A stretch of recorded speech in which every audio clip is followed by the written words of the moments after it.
que cuando apartamos todo para verlo solamente a Él, es cuando realmente sentimos, ¿no?, que cómo somos, ¿no?, cómo nos vemos a nosotros mismos delante de Dios, y eso es algo que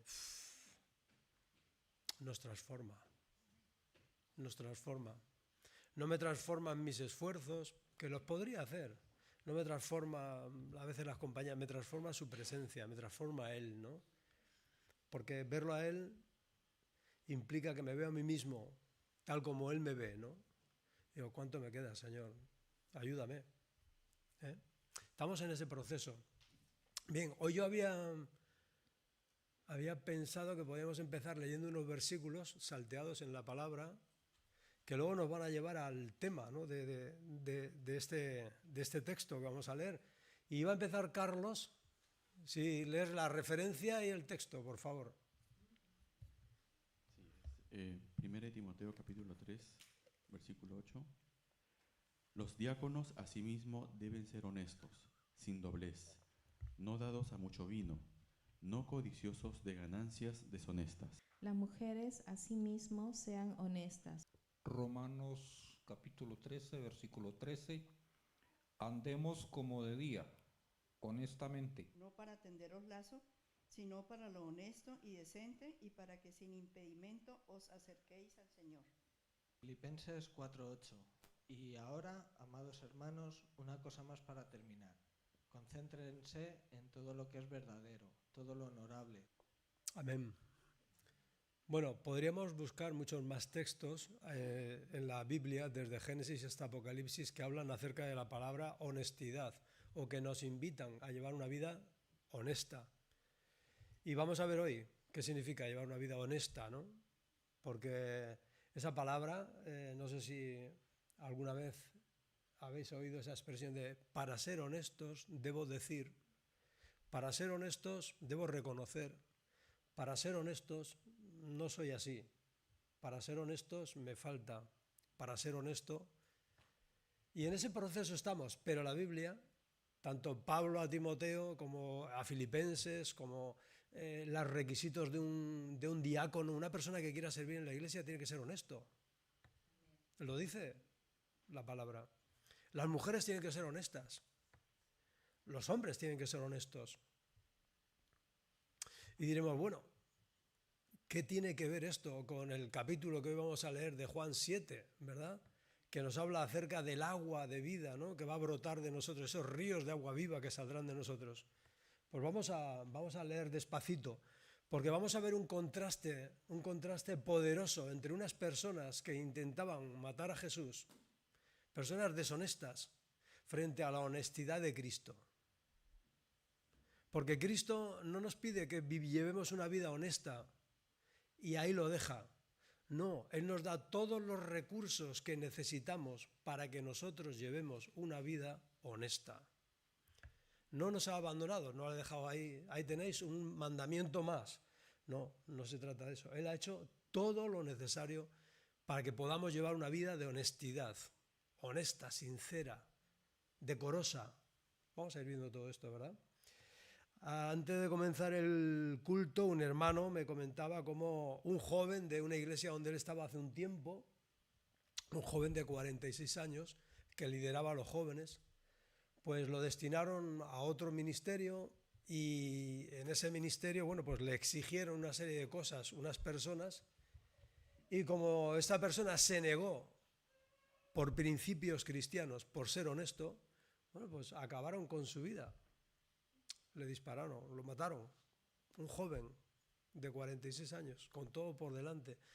Pero vamos a ir al capítulo 7, ¿no? Estábamos considerando el capítulo 7 del Evangelio de Juan y si recordamos, hemos visto cómo el Señor Jesús se acerca a la fiesta de los tabernáculos, al Sukkot, o la fiesta de las enramadas, donde el pueblo de Israel durante 7 días recordaba que dependían del Señor para todo.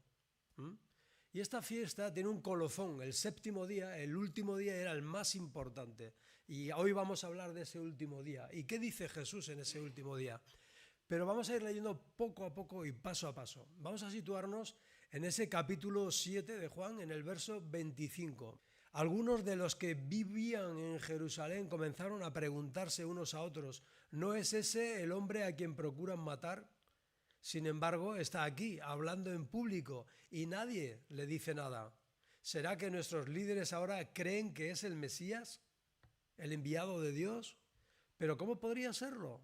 Nosotros sabemos de dónde proviene este hombre. Conocemos su familia. Cuando venga el Mesías, sencillamente aparecerá y nadie sabrá de dónde proviene. Eso decía la gente, había una multitud en esta fiesta. Mientras Jesús enseñaba en el templo, exclamó. Fíjate, es curioso porque Jesús era consciente de lo que se estaba hablando entre la gente, ¿verdad? Y dice, exclamó, es cierto, vosotros me conocéis y sabéis de dónde provengo, pero no estoy aquí por mi propia cuenta. El que me envió es veraz, es sincero, es auténtico. El que me envió. Y vosotros no lo conocéis, pero yo sí lo conozco porque provengo de él. Y él me envió a vosotros. Entonces los líderes trataron de arrestarlo, pero nadie le puso la mano encima, porque aún no había llegado su momento. Verso 31. De las multitudes presentes en el templo, muchos creyeron en él. Después de todo, decían, ¿acaso esperáis que el Mesías haga más señales milagrosas que las que hizo este hombre? Cuando los fariseos se enteraron de lo que las multitudes andaban murmurando, ellos y los principales sacerdotes enviaron guardias del templo para arrestar a Jesús. Entonces Jesús les dijo, voy a estar con vosotros solo un poco más de tiempo. Luego volveré al que me envió. Vosotros me buscaréis, pero no me encontraréis, y no podéis ir a donde yo voy. Tremendas palabras, ¿no? Vemos cómo el Señor es consciente de lo que hay allí, de todas las conversaciones, ¿no? Uno decía, pues será el Mesías, con todos los milagros que hace. No, pero si sabemos que viene que vivía en Nazaret, conocemos a su padre que era carpintero, no puede ser, ¿no? Hoy en día, como en aquellos días, la cuestión es que una vez que ellos ven que las masas empiezan a seguirle, que empiezan a descubrir en Jesús al Mesías, al Salvador, al enviado de Dios, ellos reaccionan de una forma corrupta, cruel y maléfica. Dicen, vamos a matarlo, detenerlo, traerlo aquí.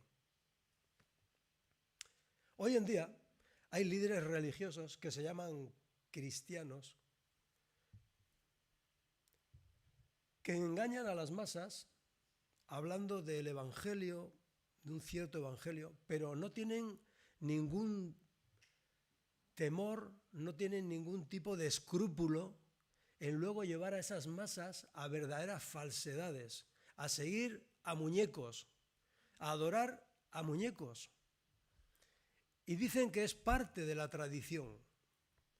Y no estamos hablando de una persona ni dos. Es toda una iglesia, y no una solo, sino varias iglesias que llevan a las masas a seguir auténticas mentiras.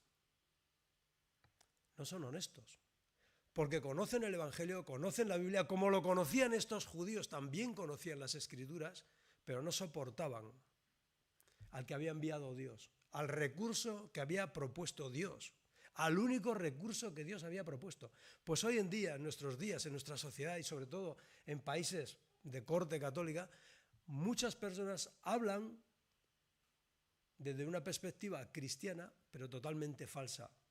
No tienen escrúpulos en mezclar la verdad en el Evangelio con verdaderas falsedades y engañar así a masas. ¿Por qué?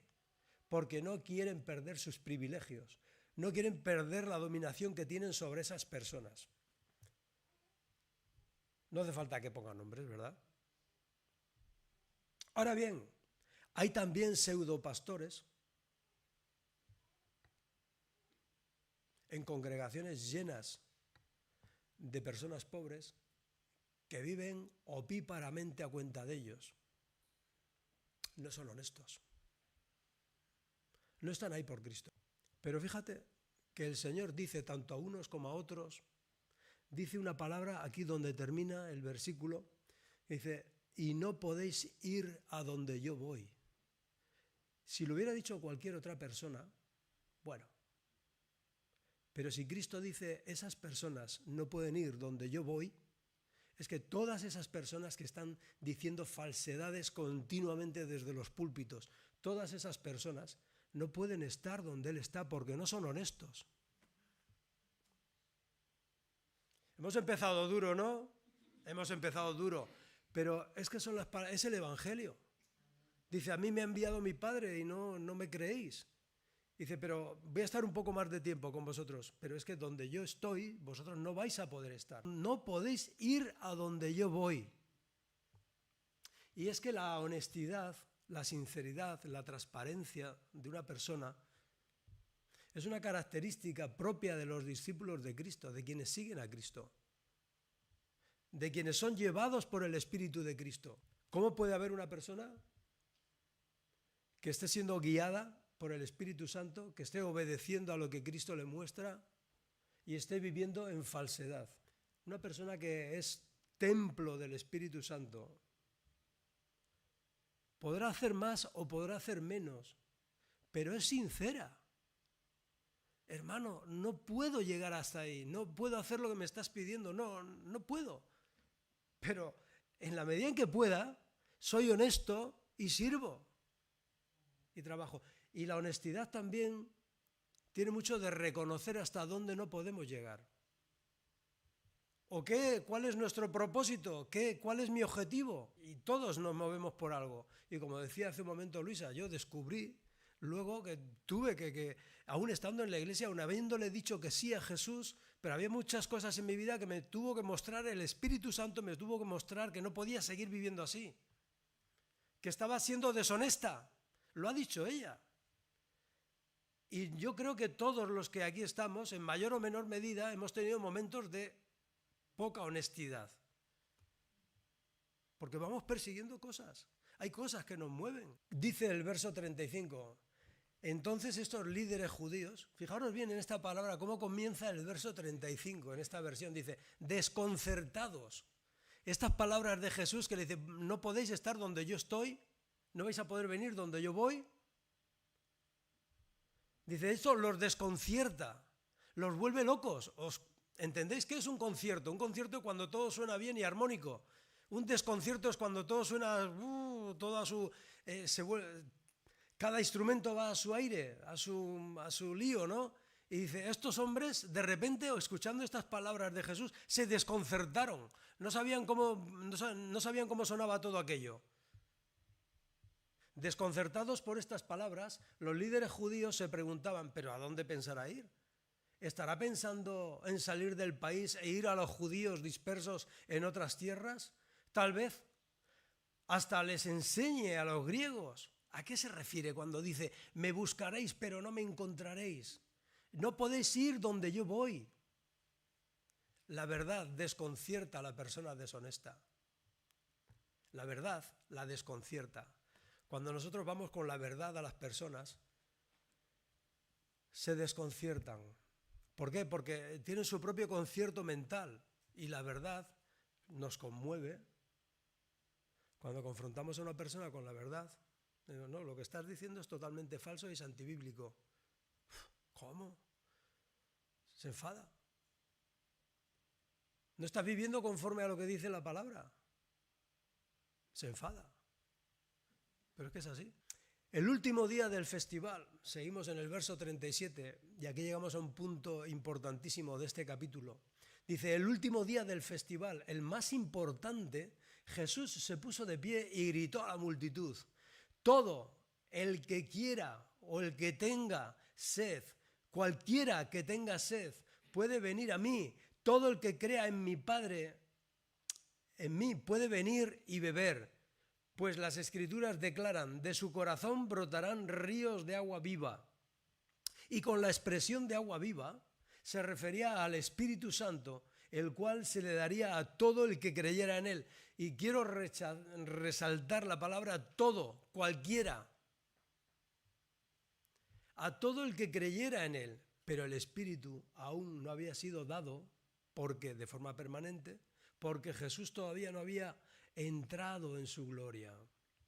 Cualquiera que tenga sed, no importa lo que fue antes, no importa qué edad tengas, no importa qué raza tengas, no, cualquiera puede acudir a Cristo, no necesita un mediador interesado. Cualquiera que acuda a Él en humildad y arrepentimiento será limpio de su pecado. Veíamos y leíamos en Hebreos cómo el Señor quitó la venda de nuestros ojos para que viéramos la gloria de Jesús. Porque mientras estábamos en nuestros pecados, mientras no hemos sido lavados con la sangre de Cristo, hay una venda que cubre nuestros ojos y no podemos ver su gloria. No podemos verlo tal cual es.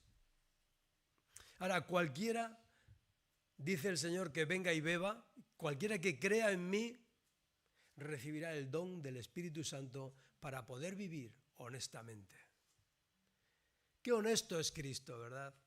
Dice, no solamente os digo la verdad, sino que os doy la solución. Y no solamente os doy la solución, sino que pongo en vosotros el recurso necesario para hacer lo que más os conviene, lo mejor para vosotros. No me digáis que no es maravilloso. O sea, que el Señor nos diga, mira, esta es la verdad. Ya sé que no puedes hacerlo por ti mismo, yo lo voy a hacer. Pero no solamente es eso, no te voy a dejar solo, te voy a acompañar, mi espíritu va a estar en ti. Por eso, aunque parezca complicado, pero el creyente está llamado a llevar una vida de honestidad, una vida honesta, sincera, decente.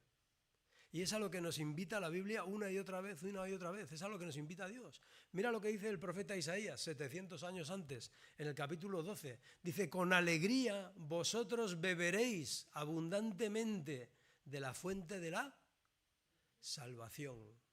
Ya lo decía el profeta Isaías, vais hablando de los días del Mesías, decía, con alegría vosotros beberéis abundantemente de la fuente de la salvación. Pero vamos a hablar de ese último día de la fiesta de Sukkot, la fiesta de los tabernáculos. Este último día, ¿qué ocurría allí, verdad? Es un poco para que entendamos el contexto y para que no nos hagamos cábalas raras, ¿verdad? En ese último día se levantaba el sumo sacerdote, cogía agua de un pozo y la libaba, lo que es lo mismo, la vaciaba, la volcaba, la derramaba sobre el altar. ¿Y qué se pretendía con eso? Pedir la bendición de Dios en ese año para que hubiera lluvias. O sea, es decir, por una parte estaban diciéndole a Dios, vivimos aquí en ramas, somos totalmente dependientes de ti, pero cuando llegaba ese último día, el más importante, el sumo sacerdote se levantaba, cogía la jarra, la llenaba de agua y la volcaba en el altar. Y ahí es donde Jesús se levanta y grita, el que cree en mí, como dicen las Escrituras, de su corazón fluirán ríos de agua viva. Alabado sea el Señor. Ahora entendemos un poco más esas palabras. ¿Dónde están? ¿En qué contexto están? ¿Qué pasa con todas esas personas, todos esos religiosos que estaban allí en aquella fiesta?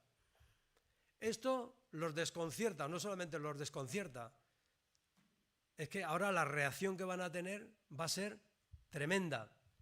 La alegría es tal en ese día que hay un proverbio judío que dice que quien no ha visto la alegría del derramamiento del agua, no ha visto la alegría en su vida. Y ahí es donde Jesús prorrumpe, ahí es donde Jesús empieza a hablar. Dice, el que quiera beber agua, el que tenga sed, que venga a mí. No que vaya este, que vaya aquel, que haga esto, que haga el otro. No, que venga a mí. Y beba. Este día se llamaba para los judíos Hosanna Rabá.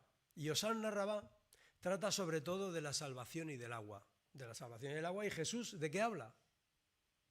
De la salvación y del agua. Dice, ríos de agua viva y el Espíritu que recibirán los que en él creían. Habló acerca del Espíritu. La presencia del Espíritu Santo en una vida es el don de Dios. El don de la salvación, el don del Espíritu Santo. Y es totalmente necesario para llevarnos hacia la honestidad. El Espíritu Santo, cuando tenemos el oído bien afinado, nos dice, no, por aquí no, esto que estás diciendo no es del todo cierto. Ya, es que me conviene. Este chico que mataron en Colombia, le querían hacer firmar algo que no era correcto, que no era cierto. Y él, por honestidad, no lo quiso firmar. La honestidad nos lleva a eso. El Espíritu Santo nos dice, no puedes transigir ante estas cosas. Vivir honestamente lo que hace es reflejar nuestro interior. Cuando vivimos honestamente, reflejamos nuestro interior. Lo ve la gente, ve nuestras actitudes, nuestra forma, pero eso nos hace confiables. No sé si vosotros a veces habéis escuchado a alguien que dice, oye, esta persona parece que lo que dice está bien, pero hay algo que no me cuadra en él, en su vida, en su forma de andar. ¿O no os ha pasado nunca? Eso es discernimiento espiritual. Dices, claro, ¿por qué? Porque tienes los oídos habituados al conocimiento del bien y del mal. Entonces tú ves que esa persona te está hablando maravillas. El Señor Jesús llegó a decir de los fariseos, haced lo que ellos dicen, pero no hagáis lo que ellos hacen. ¿Es verdad o no? Claro, el Señor tenía ese discernimiento sobrenatural y nosotros, cuando tenemos el Espíritu Santo, el Espíritu nos está diciendo, hay algo que no me cuadra en todo esto. A nosotros mismos también nos lo dice. Estás tratando de aparentar algo que no eres. ¿No eres honesto, Andrés? ¿No eres honesta? No. Estás tratando de aparentar. Tremendo, el Señor Jesús. Pero el Señor Jesús dice, no os preocupéis, para vivir una vida de honestidad os voy a dar lo que necesitáis, que es mi Espíritu en vosotros, el Espíritu Santo de Dios. Hablando, consolando, confrontando, convenciendo de pecado, guiándonos a toda la verdad. ¿Qué hace el Espíritu Santo? Fundamentalmente, claro. Nos convence de pecado, nos consuela, nos enseña, nos guía y muchas más cosas, ¿verdad? Pero lo necesitamos. Conoce nuestra honestidad o nuestro grado de honestidad cuando nos acercamos a Él. Yo a veces cuando vengo a la alabanza tengo que pedirle a Dios que quite de mi mente, que quite delante de mí muchas cosas que me estorban para verlo a Él, para centrarme en la adoración, porque me perturban, me desconciertan, me desconciertan, esa sería la palabra, ¿no? Vengo a alabar al Señor, vengo a adorarlo, o me voy a poner de rodillas a orar, o me levanto de par de mañana y quiero ponerme delante de Él, y muchas cosas bombardean mi mente, y tengo que decir, Señor, ayúdame a quitar todo esto, quiero estar contigo a solas. Y el Señor sabe perfectamente cuál es mi grado de honestidad, cuánto es el deseo que tengo de estar con Él a solas. Ignorar eso nos lleva a cometer errores muy serios en nuestra vida, a pensar que lo estamos haciendo bien cuando lo estamos haciendo rematadamente mal, cuando no somos honestos. Necesitamos que el Señor aparte todo. Isaías en el capítulo 64, a partir del 5, dice, tú recibes a quienes hacen bien, el bien con gusto. ¿Los que hacen el bien? No, dice el Señor, recibes a los que hacen el bien con gusto. A quienes siguen caminos de justicia. Pero has estado muy enojado con nosotros, porque no somos justos. Pecamos constantemente. ¿Cómo es posible que personas como nosotros se salven?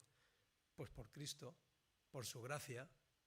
Pero es más, dice, estamos todos infectados por el pecado. Y somos impuros. Cuando mostramos nuestros actos de justicia, no son más que trapos de... ¿Y esos trapos de inmundicia para qué se usaban? Dice, las mejores obras, mis mejores obras, delante de Él, pues no. Como que no, por eso decía al principio que es totalmente necesario ponernos delante de Él. ¿Qué genera una conducta deshonesta a lo largo? ¿Y qué genera? ¿Qué pensáis que puede generar? Cuando yo me conduzco deshonestamente, ¿qué puede generar? ¿Qué veis? ¿Qué veis en los telediarios? ¿Qué veis en las noticias? Corrupción, degeneración. Bueno, el apóstol Pablo ya lo va advirtiendo, cómo sería el carácter de los hombres de los últimos tiempos, ¿verdad? Bueno, pues eso va a ir a más, lógicamente. Ahora mismo, raro, más bien extraño es encontrar una persona que realmente se conduzca con honestidad dentro de esos ámbitos. Porque incluso los que querían ser honestos y llegaron a esos cargos, acabaron siendo deshonestos. ¿Estoy descubriendo algo? Aquí no hay niños, ¿eh? Aquí hay un dicho en España que dice que el que anda con miel se unta los dedos.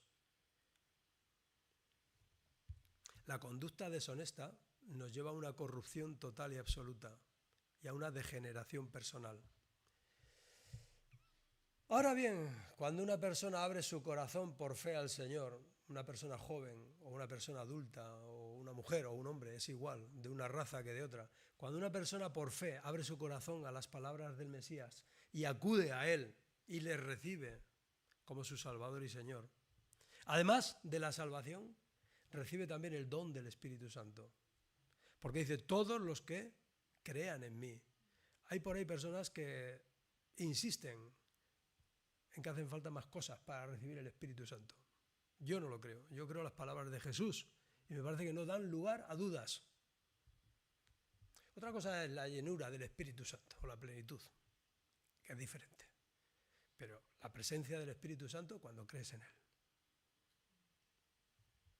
Lo puedes contristar, lo puedes entristecer, etcétera, etcétera, etcétera. Puedes estar lleno del Espíritu Santo, en plenitud. Pero lo que dice el Señor Jesús es que todos, cualquiera que crea en Él, como su Salvador y Señor, tiene el don del Espíritu Santo. Y la presencia del Espíritu Santo nos va a guiar siempre hacia la honestidad. Mira, cuando hablamos de la iglesia, a veces hablamos de las congregaciones. No tenemos que confundir lo que es una congregación con lo que es una iglesia. Las iglesias son las personas que tienen a Cristo como Señor y Salvador. Las congregaciones son lugares donde se reúnen personas que unas ya lo tienen como Señor y Salvador y otros pues quizás lo tengan un poquito más adelante o quizás no lo tengan nunca. Una congregación es así, son personas que se reúnen, por eso se habla de congregación. Ahora, cuando hablamos de iglesia, la iglesia de Cristo, toda ella tiene el Espíritu Santo, todos los que la forman. Y dice el Señor Jesús, dice, mirad, hay algo que es un proceso de santificación, que comienza en cada una de las personas, pero a su vez eso afecta a toda la iglesia, a las congregaciones. Las personas, en la medida en que van creciendo en santidad, van contagiando a otras personas y van haciendo la labor que el Espíritu Santo desea que hagan. Mira lo que dice en Efesios 5:25. Dice, maridos, amad a vuestras mujeres. Pero estábamos hablando de la honestidad. ¿Y qué tiene que ver esto, verdad? No, pues sí. Mira, dice, maridos, amad a vuestras mujeres del mismo modo que Cristo amó a la iglesia. O sea, que yo tengo que amar a mi mujer entregándome por ella como Cristo se entregó por su iglesia. O sea, que no tengo que amarla solamente de boquilla, sino que tengo que estar dispuesto a hacer por ella lo que sea necesario.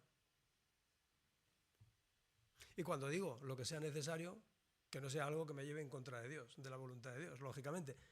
Pero el apóstol Pablo dice, maridos, amad a vuestras mujeres del mismo modo que Cristo amó a la iglesia y se entregó a sí mismo por ella. ¿Y para qué lo hizo? Lo hizo para santificarla, para apartarla, para transformarla. Después de haberla purificado en el lavamiento del agua por la palabra, ¿de qué estábamos hablando? En la fiesta de los tabernáculos del agua, ¿no? Dice aquí el apóstol, después de haberla purificado por el lavamiento del agua por la palabra, a fin de presentársela a sí mismo como una iglesia gloriosa, sin mancha, ni arruga, ni cosa semejante, sino que fuera santa e intachable o honesta. ¿Qué está haciendo el Señor con su iglesia, con su pueblo? Santificarlo, purificarlo. La honestidad, como cualidad del carácter, evidencia la obra del Espíritu Santo en nuestra vida. Si no caminamos honestamente, es decir, si Dios es veraz, como dice el Señor Jesús, mi Padre es veraz, mi Padre es sincero, mi Padre dice la verdad, y Dios no puede mentir, una persona que tiene la presencia del Espíritu Santo de Dios puede vivir en la mentira constantemente. Puedes mentir alguna vez porque se te ha escapado, porque por miedo, porque te han temblado las piernas, no sé por qué. Pero ¿puede vivir en la mentira constantemente? Yo estoy de acuerdo con vosotros, pero estoy de acuerdo con la palabra también, claro que sí. No puede. ¿Por qué? Porque tenemos esa presencia del Espíritu de Cristo al cual queremos agradar y no podemos vivir de cualquier manera. No podemos vivir deshonestamente. Y dice aquí el apóstol Pablo, después de haber lavado a la iglesia, la está santificando, la está purificando, le está quitando todas las manchas. Antes lo escuchábamos en el testimonio de Luisa, dice, es que el Señor sigue trabajando en mi vida y van apareciendo, a la medida que tú vas caminando con el Señor, van apareciendo cosas que antes pensabas que quizás no le desagradaban tanto, pero ahora aprendes que sí, esto tampoco le agrada al Señor. Mira, el ejemplo, yo siempre pongo el mismo, ya perdonaréis, si alguno lo habéis oído, pero me repito un poco. Dice, es como cuando tú entras en una casa, en una habitación y está a oscuras y no hay luz. Y como no ves nada, te parece que todo está ordenado. Por lo menos no puedes decir que esté desordenado. Pero según subes un poquito la persiana, empieza a entrar un poco de luz, empiezas a ver, pero si la cama está torcida, si el sillón no está donde estaba, si la ropa está amontonada encima de la cama, ves un desorden, ¿no? Pero en la medida en que vas abriendo y dando luces en esa habitación, vas descubriendo pequeños detalles, que la percha no está puesta, que el abrigo está puesto donde están los pantalones, etcétera, y empiezas a ordenar cada vez más la casa, porque tú estás teniendo luz, estás viendo. Y cuando llega el Espíritu Santo a la vida de una persona, lo que antes quizá le parecía que podía ser aceptable, luego comprende que no lo es tanto. No puedo aceptar esto en mi vida, no puedo porque soy deshonesto, cuando lo admito, porque el Espíritu Santo me está diciendo que le desagrada a Dios y yo lo estoy consintiendo. Eso es vivir deshonestamente. Entonces, según va aumentando la luz, llega un momento en que ya ves hasta los pequeños detalles. Yo, si alguna vez os habéis levantado en estas mañanas radiantes de sol y subes la persiana y entra el sol por la ventana y tú estás en la cama leyendo un buen libro, si es posible, la Biblia, por favor, entonces tú ves que algo flota en el aire y dices, pues esto no lo veía antes. Claro, porque ahora la luz es muy intensa. Es la luz de Cristo, es la luz de su Espíritu, que te está mostrando hasta las moléculas que hay en el aire. Y dice, yo pensaba que estaba limpio, no estaba tan limpio. En esta luz hay, en esta habitación hay ácaros, hay polvo, hay etcétera, etcétera, etcétera. Eso es la santificación. Eso es irte apartando cada vez más de lo que le desagrada a Dios. Eso es que Dios te ha llamado a llevar una vida de honestidad. Ahora bien, si alguien nos maravilla con su honestidad, ese es Cristo. Ese es Cristo. En sus palabras no hay ningún tipo de duda. Él está hablando directamente, dice, el que tenga sed, que venga a mí. No que, puedes venir a mí o puedes venir al sumo sacerdote, depende. No, venga a mí. Esto a aquellos hombres les... Claro, una persona que vive en honestidad, lo que más le preocupa es vivir según la palabra de Dios. Y además, lo que hace es predicar la palabra de Dios, no sus cuentos chinos. Hace un rato estaba hablando con un hermano acerca de cuántas cosas nos van llegando todos los días en redes, etcétera, etcétera, que dice, esto no tiene nada que ver con la palabra. Y sin embargo parece que son cristianos, parece que son pastores de iglesias, pero es que no, poco o nada tiene que ver con lo que Cristo dice acerca de la honestidad. Sí, que te vas a hacer rico, no te preocupes, enfermedades tú, ni una. No, tú no vas a pasar por ningún problema, lo tuyo va a ser un caminar sobre las aguas. Claro, caminar sobre las aguas, pero las aguas tienen olas, ¿verdad? Y vientos impetuosos. Pues a veces nos llegan esas cosas. Pero nosotros que conocemos a Cristo, que nos ha sido quitado el velo, entendemos perfectamente a qué se refería Jesús cuando dijo, todo el que tenga sed, venga a mí. Porque de su interior van a correr ríos de agua viva. Y un río, según la definición del diccionario, es una corriente de agua continua. Un río es una corriente de agua continua. Una que ahora aparece y no desaparece, y ahora no sale, y ahora no. No, un río es una corriente de agua continua. Pero vamos a seguir, vamos a llegar hasta el final del texto. Dice el verso 40, algunos de la multitud, al oír lo que Jesús decía, afirmaron, seguramente este hombre es el profeta que estábamos esperando, aquel del que habló Moisés, ¿os acordáis? Os mandaré un profeta, a él oiréis. Otros decían, es el Mesías, pero otros expresaban, no puede ser. ¿Acaso el Mesías vendrá de Galilea?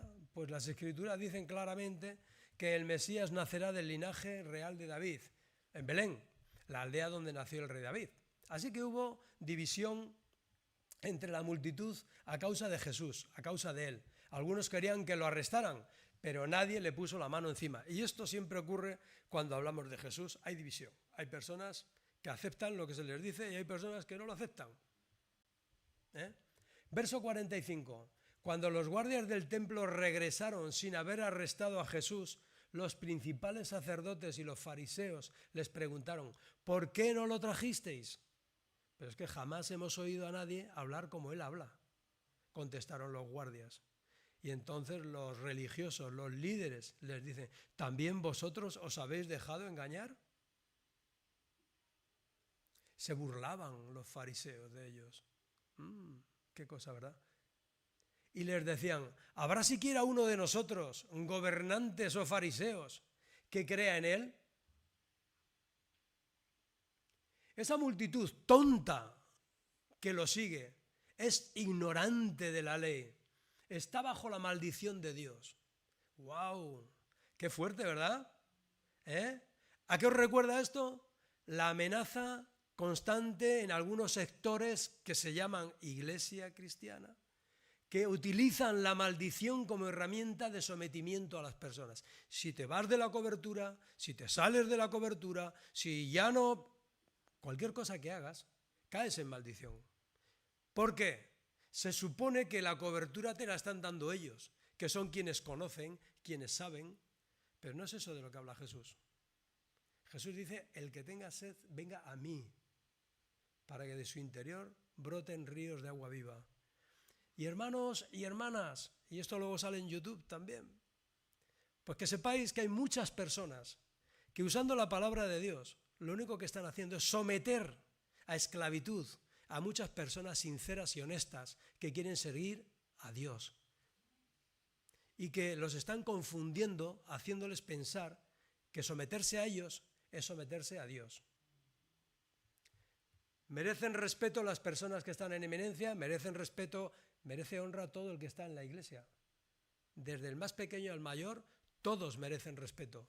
Y por supuesto, los que están sirviendo, pues hay que honrarlos y hay que estimarlos.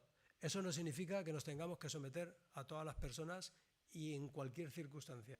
Y subrayaros estas palabras.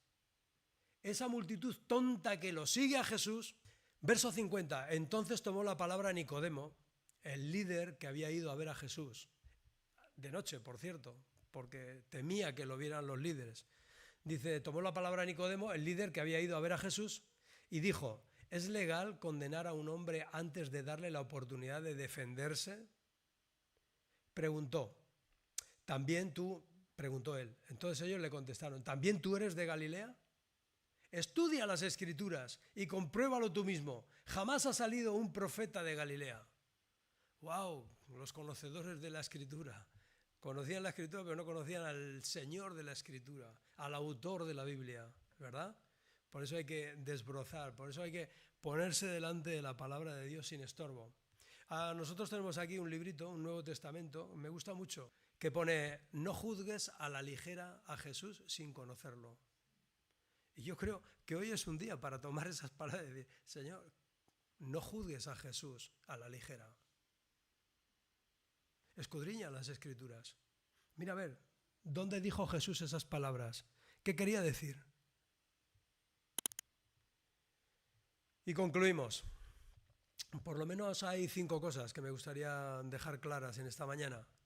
Que Jesucristo es el único mediador y recurso dispuesto por el Padre para recibir del cielo el agua viva.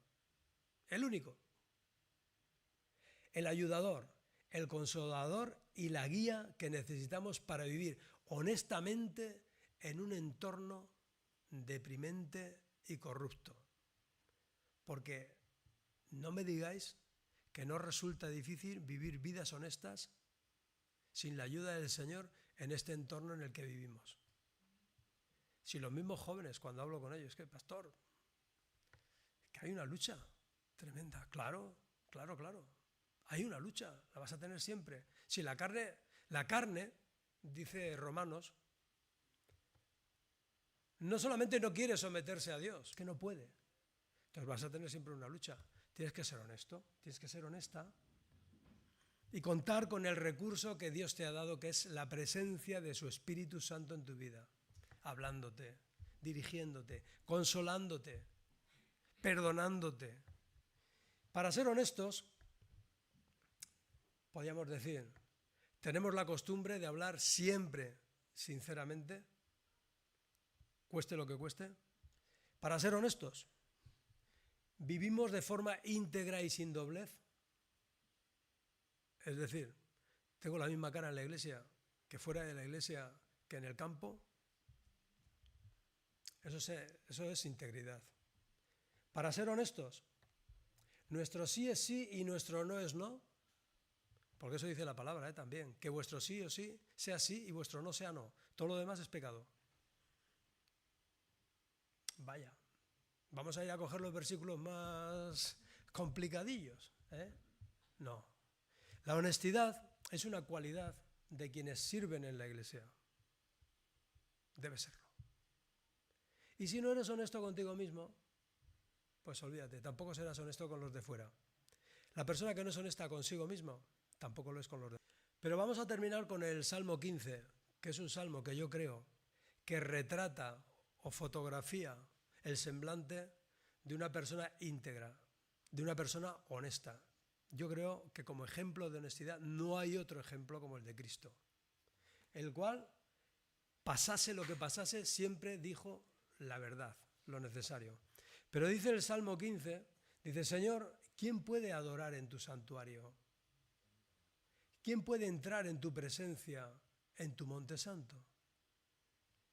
Los que llevan una vida intachable y hacen lo correcto, los que dicen la verdad, con corazón sincero, los que no prestan al chisme, ni le hacen daño a su vecino, ni hablan mal de sus amigos, los que desprecian a los pecadores descarados y honran a quienes siguen fielmente al Señor.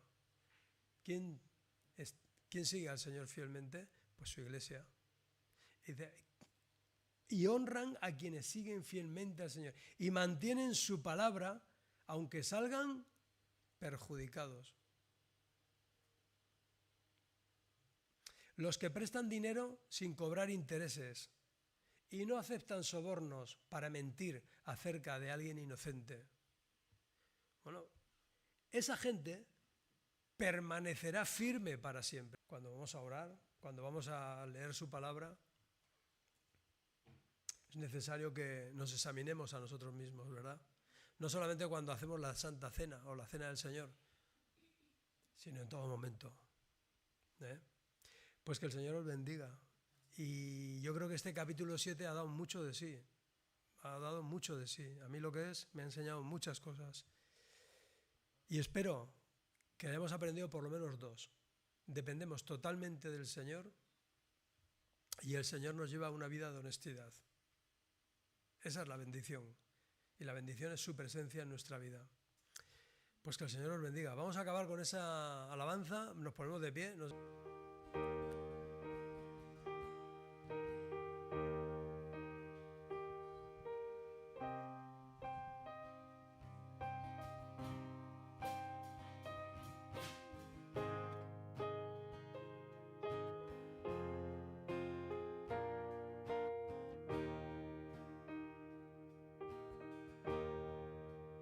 Dios manda lluvia,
pueblo